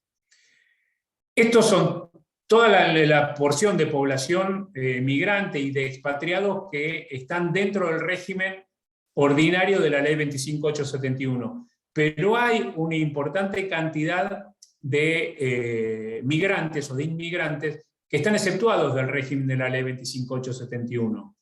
Hace poco nos pasó con un ejecutivo de una empresa que había obtenido una visa de cortesía de la Cancillería y había ingresado a la República Argentina con una visa de cortesía. Y cuando quiso hacer el cambio de categoría para poder trabajar en la República Argentina, no pudo hacerlo. ¿Por qué? Porque los titulares de visas de cortesía están exceptuados del régimen de la Ley 25871. A veces las empresas, y sobre todo las multinacionales, que tienen determinados recursos a su alcance, el teléfono de determinados funcionarios, o la posibilidad de ejercer presión, o la posibilidad de obtener algún trámite rápido, recurren a otro tipo de mecanismos para lograr que rápidamente un expatriado pueda ser trasladado de un lugar a otro, pero después se encuentran con la sorpresa de que cuando llega al país de destino, el expatriado no puede hacer la actividad que el expatriado venía a hacer, ¿no? Entonces, es bueno que sepamos que hay un universo de inmigrantes que están exceptuados del régimen de la Ley 25871, y estos son los diplomáticos y funcionarios consulares, así como también sus familiares, vamos a poner el ejemplo del cónsul de España en la República Argentina que vino con su familia. El hijo mayor del cónsul de España en la República Argentina tiene una oferta de trabajo en YPF. No puede trabajar en YPF. ¿Por qué? Porque tiene una visa consular y no va a obtener la residencia como trabajador migrante. Entonces, ¿qué es lo que debería hacer? Cancelar su visa consular y a partir de ahí entrar dentro del régimen general de la ley 25.871. Esto en general no se sabe y es bastante común que ocurra. Entonces, decíamos, agentes diplomáticos y funcionarios consulares, así como también sus familiares, los representantes y delegados de misiones permanentes o delegaciones ante organismos intergubernamentales con sede en el país y sus familiares, los funcionarios de organizaciones internacionales con sede en el país y sus familiares, y los titulares de visas argentinas diplomáticas, oficiales o de cortesía. Las visas diplomáticas se otorgan a determinadas personalidades, mandatarios, dignatarios y embajadores de potencias extranjeras, de países extranjeros. Las visas oficiales se otorgan en general a funcionarios de países, de otros países, de terceros países, que vienen a realizar alguna actividad oficial en la República Argentina, pero que no están alcanzados por la Convención de Viena, entonces ya no pueden ser titulares de una visa diplomática, van a ser titulares de una visa oficial, o la visa de cortesía, que es la que generalmente la Cancillería otorga a pedido de empresas o a pedido de determinadas organizaciones, que permite que por una cuestión de relación o de interés de la República Argentina, que puede ser un interés económico, puede ser un interés político, puede ser un interés que tenga que ver con la política exterior de la República Argentina, la Cancillería considera que debe autorizarse el ingreso de la persona. Entonces le otorga una visa de cortesía. No es una visa diplomática, no es una visa oficial, pero el que tiene una visa de cortesía queda exceptuado de la ley 25.871. Para poder ingresar al régimen de la 25.871, cualquiera de los titulares de estas visas, diplomáticas, oficiales o de cortesía, tienen que ir a la Cancillería, renunciar a su visado, que le coloquen un sello que diga cancelada la visa, esperar que esto impacte en el sistema de migraciones, y una vez que impacta en el sistema de migraciones, poder iniciar el proceso de regularización migratoria, ¿no? Normal, como cualquier otra persona. También me parece importante que conozcamos cuáles son los impedimentos para el ingreso y permanencia, porque también alcanzan a los expatriados estos impedimentos. Los impedimentos están previstos en el artículo 29 de la ley 25.871. Sería la presentación de documentación material o ideológicamente falsa o adulterada. Y esto tiene una consecuencia, decíamos que a veces el error o el dolo, en este caso, tiene una consecuencia para el migrante y para la familia del migrante, porque la presentación de documentación material o ideológicamente falsa o adulterada conlleva un mínimo de 5 años de prohibición de reingreso que afecta al propio expatriado. No ocurre en general con las multinacionales, porque digamos, tienen sistemas de compliance bastante importantes y tienen una modalidad de trabajo que previene este tipo de situaciones, pero con muchas organizaciones internacionales que no dejan de ser empresas, estas cuestiones han ocurrido, de que para facilitar el trámite y pensando que esto, digamos, no genera demasiado perjuicio, que es una mentirita leve, bueno, uno modifica algún dato en una documentación, ¿no? O falsea, no sé, una declaración jurada de domicilio o lo que sea. Bueno, si esto se detecta, esto tiene consecuencias graves, porque la persona, más allá de iniciársele un proceso que puede terminar o no con la expulsión, si ese expulsado va a tener un mínimo de 5 años de prohibición de reingreso. Un mínimo, ¿no? Depende de la gravedad de la falta, puede ser más el tiempo de prohibición de reingreso. Otro impedimento es el haber sido objeto de medida de expulsión o prohibición de reingreso, o sea, no va a poder obtener ni un permiso de ingreso, ni una visa, ni una residencia en la Argentina. obviamente participación de delitos o pertenencia a organizaciones terroristas. También acá hay otro tema que es importante tener en cuenta, es el ingreso se tiene que producir siempre por lugar y en horario habilitado, no eludiendo el control migratorio, porque si se elude el control migratorio, se hace en un horario que no es el habilitado, esto va a impedir el acceso a la residencia y el incumplimiento de los requisitos en general que exige la ley también pueden ser causal de impedimento para ingreso y permanencia. Respecto del trabajo de los extranjeros, nosotros hablábamos de migración laboral acá cuando hablamos de expatriados. Y en esto hacemos la diferencia entre residentes permanentes, temporarios y transitorios. El permanente, como decíamos, puede ser cualquier actividad remunerada o lucrativa, cualquier actividad. Obviamente cualquier actividad lícita, porque si es ilícita va a ser objeto eventualmente de una medida de expulsión. El temporario puede desarrollar cualquier actividad remunerada o lucrativa solo por el periodo de su permanencia autorizada y según la subcategoría de que se trate. Si es admitido como un residente temporario estudiante, va a tener que pedir su permiso para trabajar, para poder hacerlo regularmente. Si no, lo va a estar haciendo irregularmente y desnaturaliza los motivos de su ingreso. Y el transitorio, para el caso de los residentes transitorios, ya acá hay una diferencia. No todos pueden trabajar, solamente van a poder trabajar quienes fueron admitidos como trabajadores migrantes estacionales o hayan sido expresamente autorizados por la Dirección Nacional de Migraciones al momento del otorgamiento de esa residencia transitoria. Acá no hay un cambio de categoría que se permita. No van a poder trabajar, tendrán que salir de la Argentina y tramitar su permiso de ingreso o su visa según corresponde y según la actividad que van a venir a realizar a nuestro país, ¿no? ¿Qué prevé la ley en relación al trabajo de los extranjeros? Prevé que ninguna persona puede realizar ninguna persona física o jurídica puede proporcionar trabajo u ocupación remunerada a los extranjeros que residan irregularmente.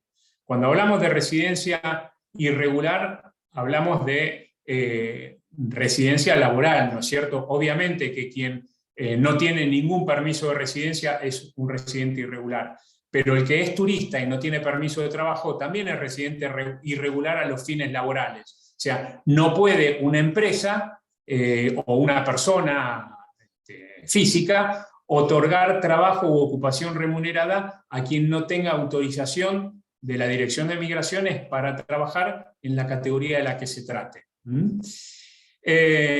Y también la ley prevé, y acá hablamos de consecuencias que esto tiene también para el dador de trabajo, en el caso para las empresas, la irregularidad migratoria no va a eximir al empleador o al dador de trabajo del cumplimiento de sus obligaciones laborales. O sea, va a tener que pagar al empleado irregular lo que no le pagó, hacer los aportes que no hizo y además va a ser objeto de un sumario y de las sanciones que la ley 25871 prevé para los dadores de trabajo a quienes no están autorizados a trabajar. Para darles un ejemplo, hay muchos casos de no sé, de ejecutivos de empresa que vienen a la Argentina como turistas y pretenden participar de reuniones de trabajo. O sea, si van a participar de una reunión de trabajo, el consejo que nosotros le damos es haga el cambio de categoría antes de participar de la reunión de trabajo. Porque en el 90% de los casos se hace la reunión de trabajo y no pasa nada, pero si pasa algo las consecuencias son graves. Y generalmente cuando uno cumple siempre con la norma, el día que deja cumplir con la norma pasa algo. Entonces, digamos, es muy importante el considerar esto, ¿no? Martín, sí. Blanca tiene una consulta respecto justamente a este tema de cambio de categoría. Ahora estabas mencionando el tema de los ejecutivos, también hace un momento comentabas el tema de los diplomáticos. Ella preguntaba en qué momento se hacía el cambio de categoría. Tenía que haber... Antes de realizarla... A ver, Para hacer el cambio de categoría dentro del territorio nacional, lo primero y primordial es que la permanencia autorizada tiene que estar vigente. O sea, la persona tiene que estar en territorio nacional de modo regular. O sea, yo puedo ser de modo regular, o sea, tengo que estar regular en el país. O sea, yo puedo ser turista, tengo una permanencia autorizada de 3 meses, y en el segundo mes consigo un trabajo y me quiero quedar a trabajar en la Argentina. Puedo hacer el cambio de categoría. Ahora, si yo soy turista y tengo permanencia autorizada de 3 meses, y hace 1 año que estoy en la Argentina y nunca hice la prórroga de turista y estoy en situación de irregularidad, ya no voy a poder hacer el cambio de categoría migratoria. Tendré que o salir del país y volver a ingresar, o iniciar un trámite de regularización migratoria y cumplir con los requisitos que la Dirección Nacional de Migraciones me exija para otorgarme una nueva residencia con una categoría distinta. Pero no es un cambio de categoría propiamente dicho. Claro, es un trámite es más fácil, nuevo. más rápido. Es un trámite nuevo, exactamente. Aquí dejo el artículo del decreto 616, Blanca, en el chat, sobre el cambio de categoría del artículo 20, ¿ok? Me interesa también marcar, Paula, las sanciones que prevé la ley 25.871, porque también hablamos de determinadas consecuencias. Algunas consecuencias son económicas. Para el empleador, las consecuencias de las sanciones son 50 salarios mínimos vitales y móviles por cada extranjero carente de habilitación migratoria para trabajar. Yo no sé hoy cuánto está el salario mínimo vital y móvil, por ahí alguno de ustedes lo conoce. Yo la verdad que no me dividí de chequearlo antes de la charla. Casi 50.000 pesos estaba, creo, 40 y pico mil, 50.000. 45.000 creo. 40 y pico mil por 50, ese es el mínimo de la sanción, por cada extranjero carente de habilitación migratoria para trabajar. Imagínense si la empresa tiene 3, 4 o 10 extranjeros que no tienen autorización de trabajo en la Argentina, ¿no? La sanción económica es alta y no hay eximentes. Lo único que prevé la ley es, en realidad no la ley, sino la normativa infralegal.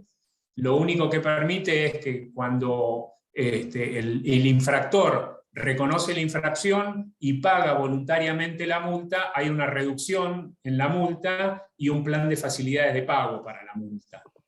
Pero no hay casi defensa cuando se detecta un trabajador irregular en cuanto al monto de la sanción, ¿no?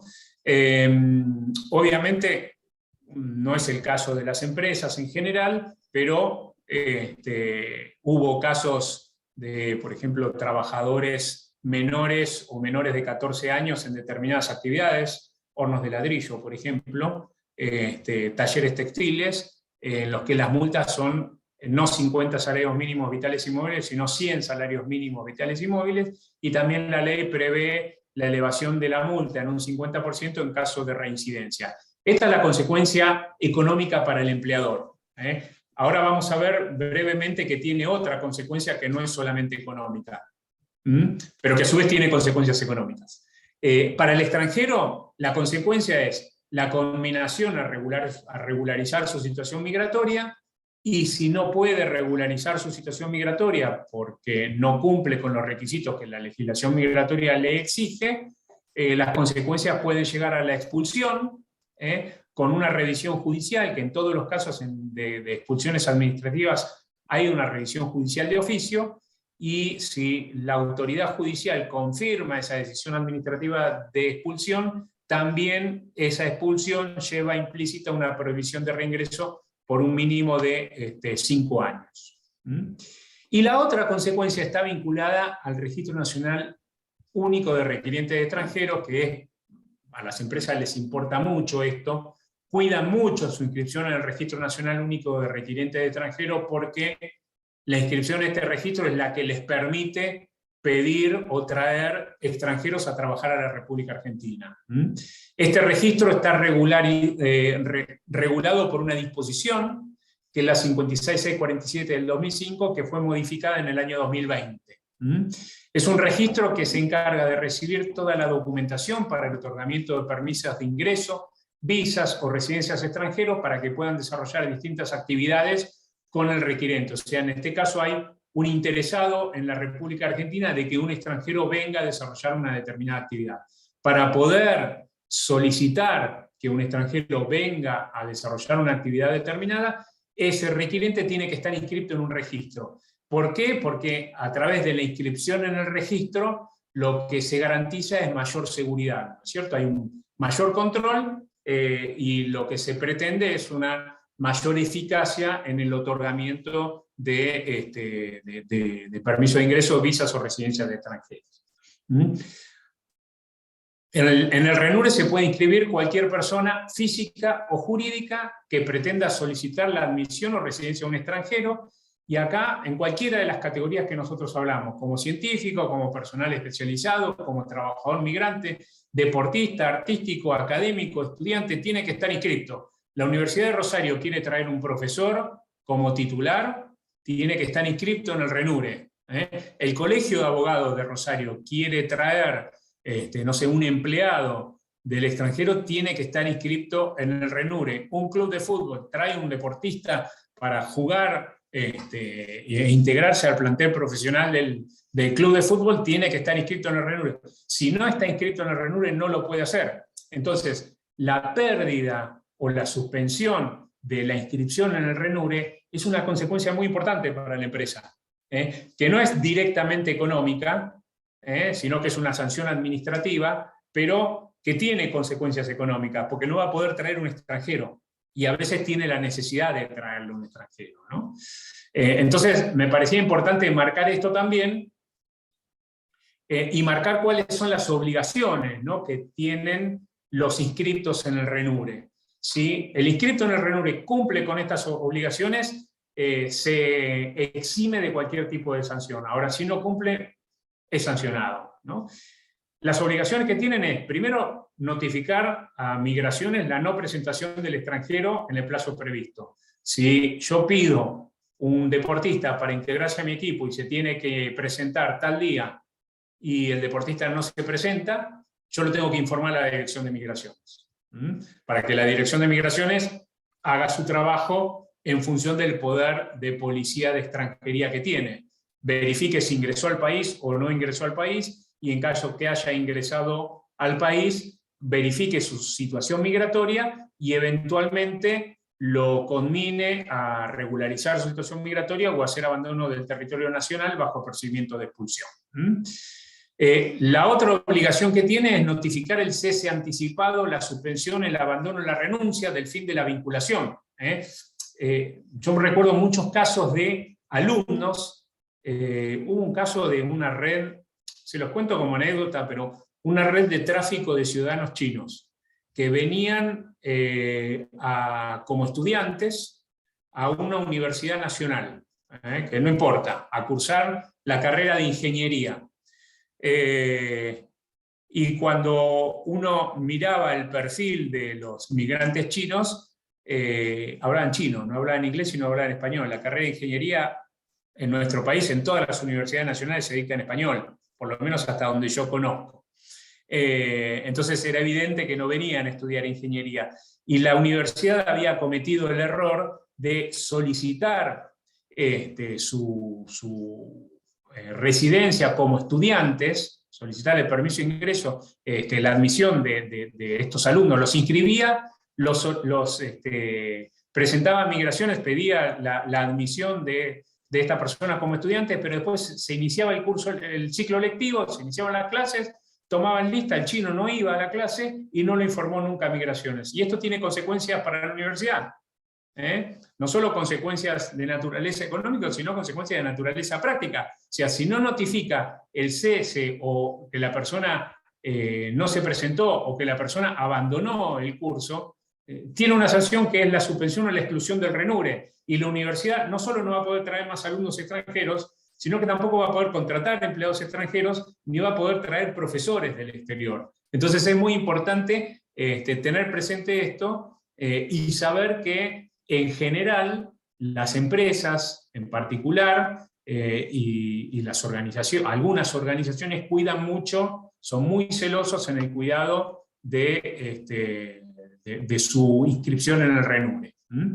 ¿Cuáles son las sanciones para quienes incumplen con estas obligaciones? La cancelación temporal de la inscripción por entre 6 meses y 2 años, al requirente que incumple con la obligación de informar el cambio o modificación de los datos, la cancelación temporal por un plazo no menor de 2 años de la inscripción para el que reincide, la cancelación temporal en el registro por un término no menor a 3 años al que incumple la obligación de informar la pérdida de vínculo y o contacto con el extranjero. Muchas empresas, cuando el extranjero finaliza su relación laboral, automáticamente, aunque sepan que el extranjero se va del país y que es una persona que no se va a quedar irregularmente en el país, para cuidar su inscripción en el RENURE, informan que ha finalizado el vínculo, que ha finalizado la relación laboral. Por más que sepa que el extranjero se va, por más que tiene pasaje de regreso, o por más que el responsable del área de recursos humanos lo sentó en el avión, lo informan por las dudas, para cuidar su inscripción en el RENURE.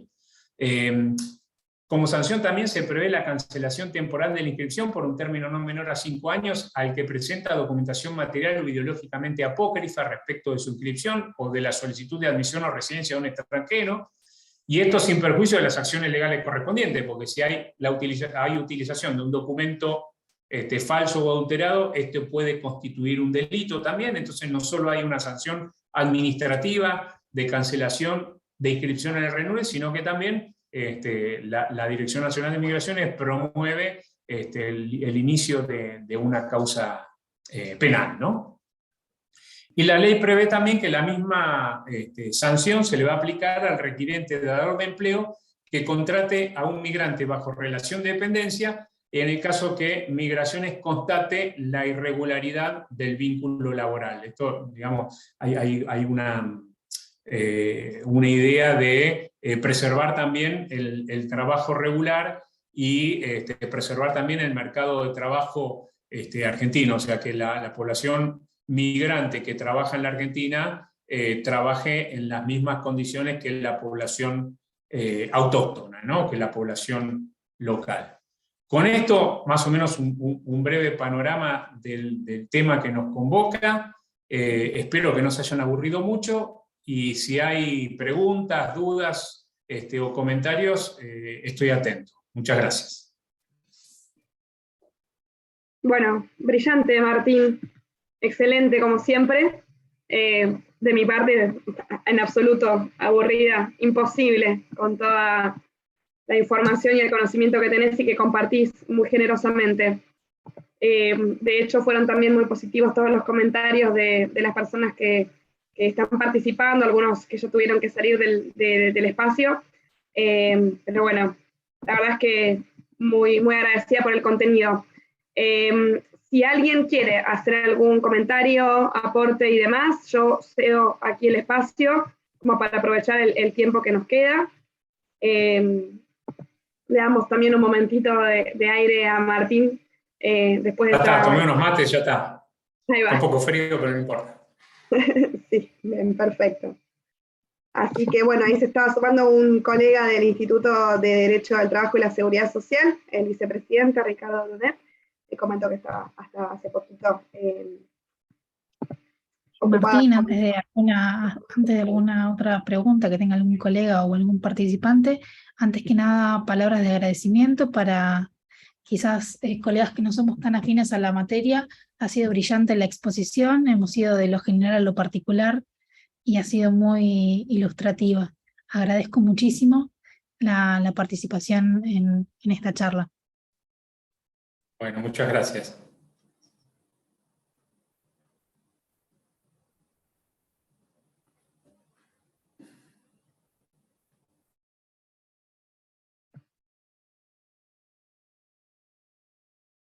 Bien, bueno, creo que no están quizás haciendo ninguna duda, comentario o aporte en este sentido en relación al tema. Creo que se han abordado muy, muy bien y en detalle muchísimos temas de relevancia a la materia y que hacen al tema empresario y a otros temas que también tocan esta temática, como el tema de RENURE y demás.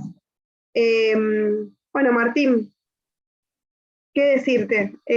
Había tomado algunas notas acá sobre la importancia de esta temática. Una consulta de Alejandro, cuando puedas en el chat. Sí. Decía la importancia que vemos hoy en día en relación a este tema y justamente también la convocatoria a otros institutos a a participar en particular también el Instituto del Derecho del Trabajo y la Seguridad Social, la reciente modificación de la normativa migratoria en España, justamente para trabajar sobre regularización de trabajadores migrantes, normativa interesante que pude observar en algunos artículos que se mencionaron recientemente, y sobre temas que creo que en nuestro país todavía nos falta, ¿no? Abordar algunas cuestiones, como mencionaste también el tema de trabajadores autónomos, más allá de aquellos de la nueva visa para nómadas digitales y demás, creo que nos quedan muchos temas todavía por desarrollar a nivel de políticas públicas e incluso a nivel normativo, ¿no? Así que bueno, en lo personal me pareció fantástico esta visión que hiciste también sobre la diferenciación un poco del trabajador migrante o personas migrantes en general, diferentes categorías migratorias, y la del expatriado, que creo que es bueno, algo sobre el cual se está, digamos, hablando poco y sobre lo cual ustedes, entiendo, en ABA Migraciones también, bueno, tienen una amplísima experiencia y expertise, así que bueno, en lo personal, súper agradecida y realmente muy, muy amplio y muy rico todo lo mencionado. Alejandro Bará, si quieres hacer algún comentario, te doy la palabra. Hola, ¿cómo estás, Martín? Hola, Alejandro. Te agradezco la exposición, la verdad fabulosa, muy didáctica en todos los puntos de la temática. Fuimos como decía alguien ahí, justamente de lo general a lo particular, y muy comprensible todo. Yo también trabajo en la DNM, así que más o menos también le fui siguiendo el hilo, pero llega un punto que siempre me dio vueltas en la cabeza el tema de inversionistas. Como vos decías, justamente pasa por varios ministerios, incluyendo Economía, que hace que sea engorroso y que uno desaliente la utilización de ese ítem de la norma. Pero pensando con cómo también trabaja Estados Unidos con lo que es inversión y el concepto de inversión, que es la creación de capital, considerando como la compra de inmuebles como creación de capital e inversión en la República. Ahora, la DNM probablemente deniegue eso, y estaba pensando simplemente en la salida legal. La DNM probablemente deniegue, entonces recurrir vía Justicia Federal para que la Justicia Federal sea quien determine qué es inversión, y que en base a eso la propia justicia pueda otorgar una residencia como inversión, y que en base a eso la DNM finalmente lo otorgue. A ver, si uno mira un poco la tendencia de los tribunales o los fallos de los tribunales con relación a decisiones, ya sea de decisiones denegatorias de residencia o decisiones de expulsión del territorio nacional de extranjeros, hay una tendencia de la judicatura a diferenciar la competencia del Poder Ejecutivo y la competencia del Poder Judicial, y es bastante cuidadosa la jurisprudencia en relación a lo que se trata de materia discrecional de otros poderes del Estado, ¿no? En este caso, la política migratoria la fija el Poder Legislativo y la aplica el Poder Ejecutivo. Y el Poder Judicial lo que puede hacer es verificar que las decisiones del Legislativo y del Ejecutivo no contravengan las disposiciones constitucionales. El resto de las definiciones son definiciones que están dentro del ámbito de competencia de cada uno de los poderes. Así que a mí me parece que es bastante difícil que por vía jurisprudencial pueda modificarse lo que la normativa prevé para el acceso a la residencia de inversionistas. Y la verdad que la normativa en este sentido es bastante engorrosa y compleja, como vos decís. O sea, yo no he conocido, por lo menos no recuerdo, un caso de una residencia que se haya otorgado como inversionista. Además de requerirse la inversión de una X cantidad de dinero importante en su momento, no sé ahora, pero importante en su momento, también había que acreditar el origen lícito del dinero, había que darle intervención a el ministerio, en su momento era el Ministerio de Producción, o al área de Ministerio de Economía, como vos decís, la Cancillería, y cada uno tenía su propio criterio, y en definitiva la Dirección Nacional de Migraciones es un homologador del criterio de otros organismos. Me parece difícil que se pueda lograr vía jurisprudencial un cambio en el tratamiento de esta categoría, si lo que puede pensarse es en un cambio de la reglamentación o en un cambio de la legislación, ¿no? Pero bueno, eso pasa por resorte de otros poderes del Estado y no del judicial.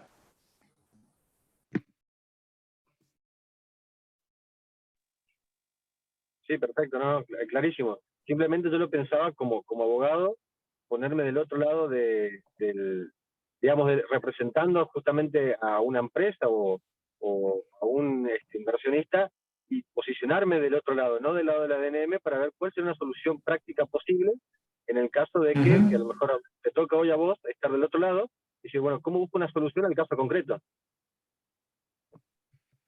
Sí, es bastante difícil. Yo buscaría encuadrar la situación en un criterio migratorio distinto y no meterme con la visa, con la residencia de inversionista, porque sé que me va a llevar mucho tiempo obtenerla, si la obtengo, ¿no? Genial, gracias. Gracias, Martín, por tu tiempo. Perdón. Hay soluciones de naturaleza práctica, Alejandro, también, ¿no? Si la persona, digamos, lo único que viene a hacer es a residir en la Argentina y no va a desarrollar ninguna otra tarea, y yo le aconsejo que se inscriba en un curso formal y que haga su residencia como estudiante formal de una institución formal o no formal, autorizada por la DNM, y punto. Y con eso va a tener su cuestión de residencia resuelta, pero no va a poder trabajar en la República Argentina. Pero también es mentirnos, ¿no? Cuando la legislación pone trabas, nosotros alentamos la mentira.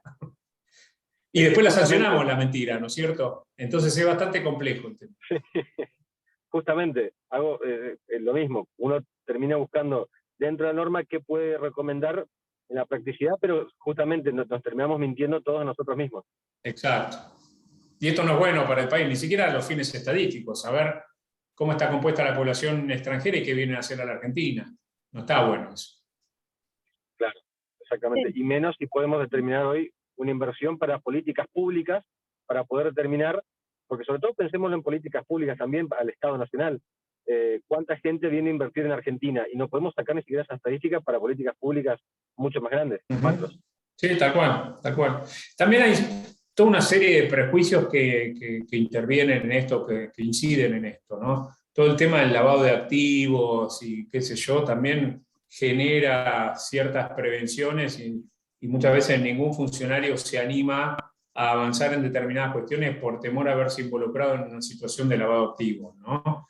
Entonces, bueno, nada, esto dificulta el acceso a la residencia en esta categoría en particular. O sea, si yo vengo a invertir $2 millones a la Argentina, obviamente que a la Argentina le interesa que vengan a invertir $2 millones, pero nadie quiere poner la mocha, como decimos nosotros, en el otorgamiento de una residencia a una persona que por ahí esos $2 millones, digamos, tienen un origen que no puede ser acreditado de manera demasiado clara, ¿no? Y hay muchos prejuicios también en esto, ¿no?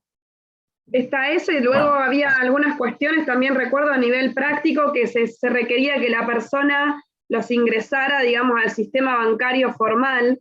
Entonces, y acá como... Bueno, es otro tema. Ingresan dólares y le dan pesos al cambio oficial.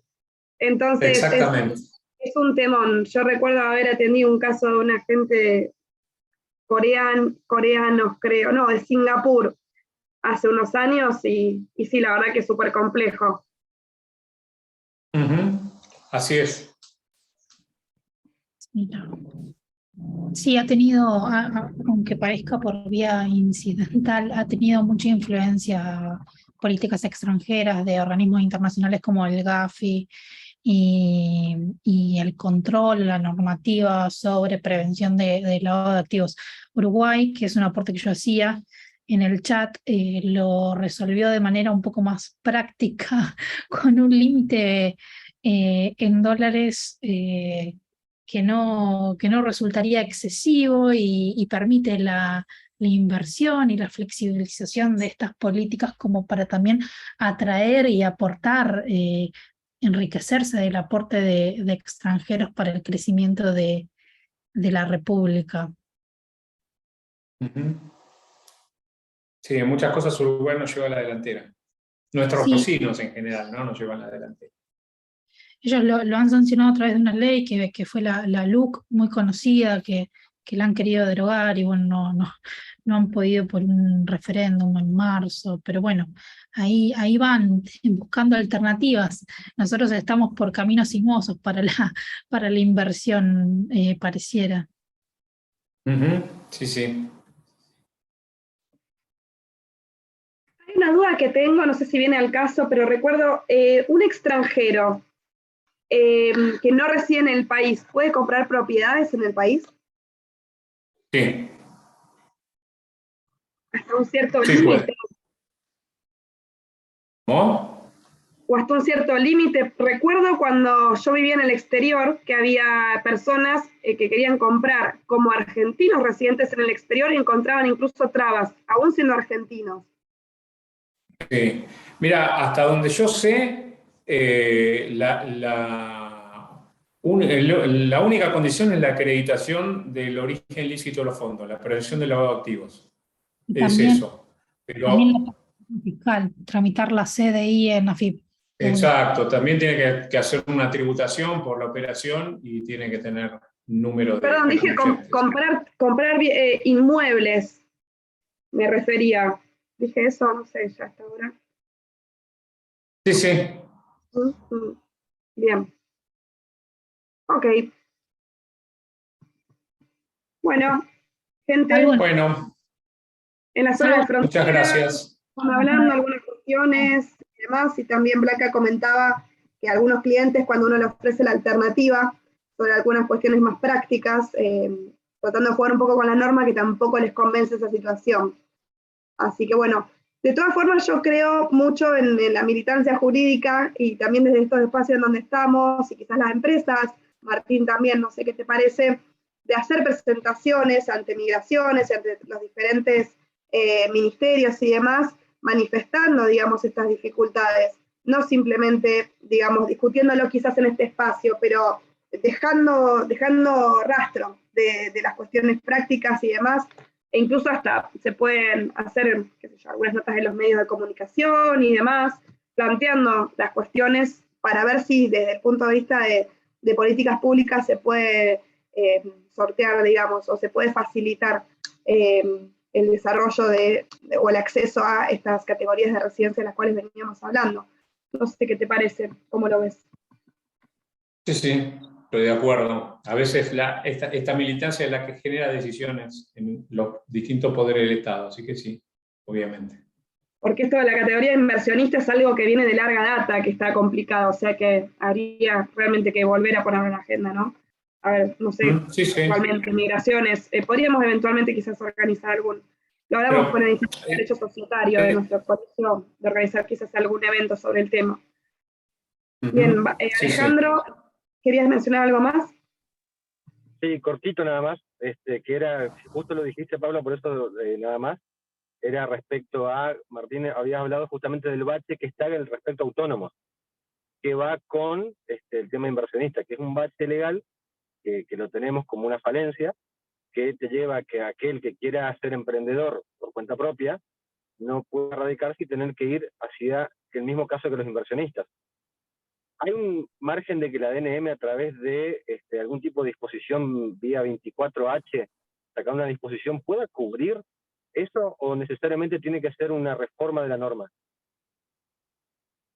Mira, no necesariamente tiene que ser una reforma de la norma.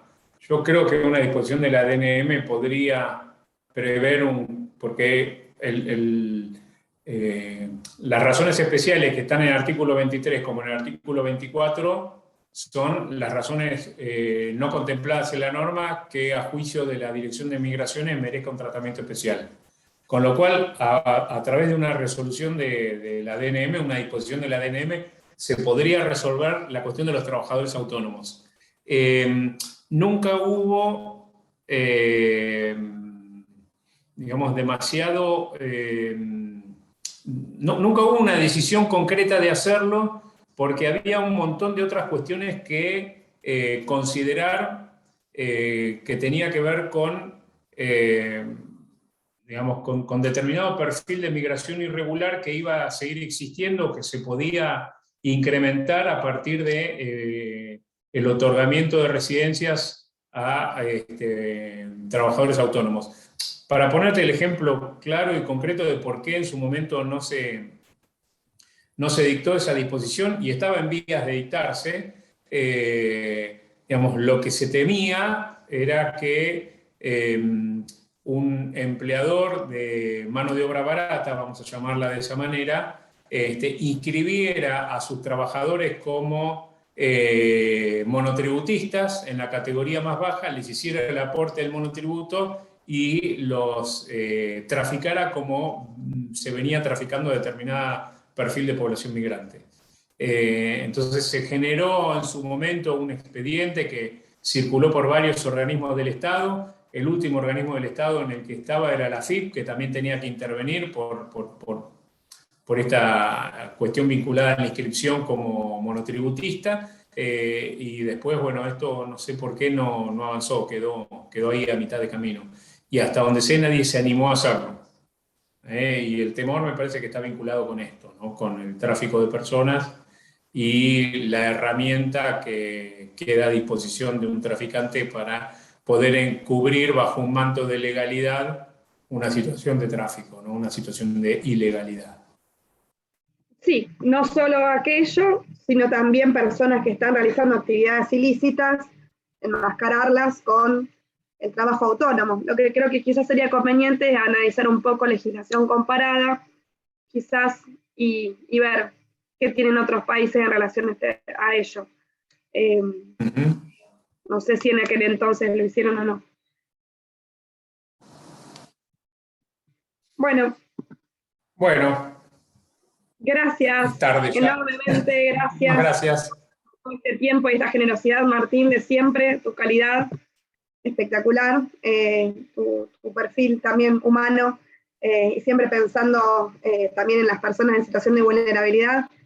Chapó también por eso, así que bueno, ha sido un gusto recibirte nuevamente, esperamos seguir en contacto. Gracias a todos los que estuvieron y por los aportes y la participación.